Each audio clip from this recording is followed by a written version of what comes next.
Hey there, Chipmunks! Welcome to the AMP Cycling Ride Review Series.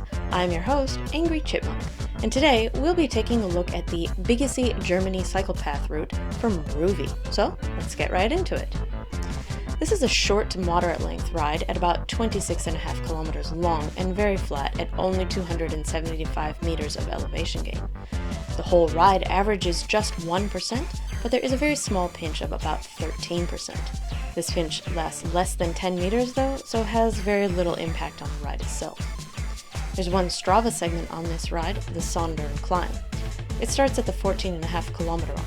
It's 4.6 kilometers long with just 100 meters of elevation gain. It averages 2.2%. Just a short distance into the segment is where you'll find that pinch of 13%. Other than that, the climb is mostly in that 2 to 4% range, with several spots even lower. It shouldn't be difficult for any level of rider, but plan ahead with your gearing if climbing is not your forte. There are several smaller hills in this ride, with the gradients peaking at 7%. They're mostly in that 4 to 5% range though. None of them are very long, and several have short descents before them that you can use to help push up the hill quickly. As this is a fairly easy ride, your warm-up should be reflective of your intended effort. I would suggest a minimum of 5 to 10 minutes if you don't plan to push that hard. The start is very mild, with a mostly flat to downhill for about 5 kilometers. You can use this as part of your warm-up if you aren't going to push. The cooldown required would also depend on your push, but again, 5 to 10 minutes for a moderate ride should suffice. If you're going to go for an easy ride, you don't really need any fueling during this one, or at most 10 grams just to make sure you've got the legs. If you are pushing hard, you might want to up that to 15 grams if you're going to fuel at all. It's not a very difficult ride, and fueling for it may well end up as over-fueling. There's no real need to follow this one up with a protein, but a magnesium wouldn't really hurt. The view on this ride is pretty great. You're following around the edge of a lake or part of a river for most of it, and this is some kind of walking cycling path, and you can frequently see the water through the trees. There's nearly always trees on either side to give it a very natural and immersive feel. The paths along here look like they go in every which direction, and seems like it would be one of those rides that's quite pleasant to do in real life. At times, the path does diverge out onto a large motorway though.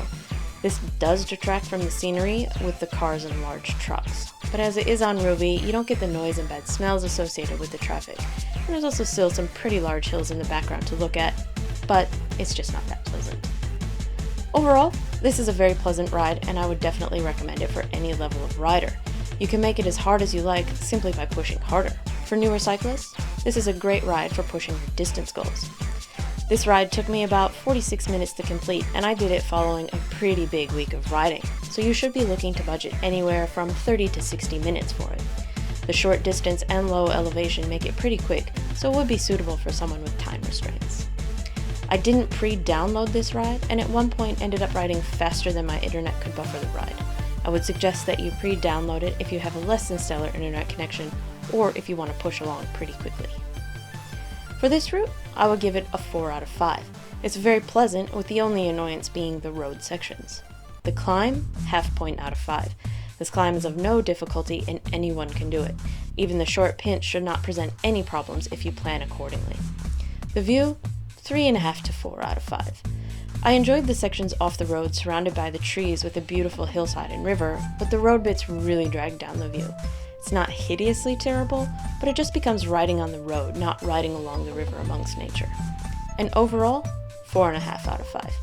I enjoyed this one, and I think it's very accessible to all levels of rider. There's many ways to make it suit your skill level, and I think that's pretty cool. Well, that's it for this review, so thanks for watching, Chipmunks, and if you do complete the Biggesee ride, please let me know what you think of it.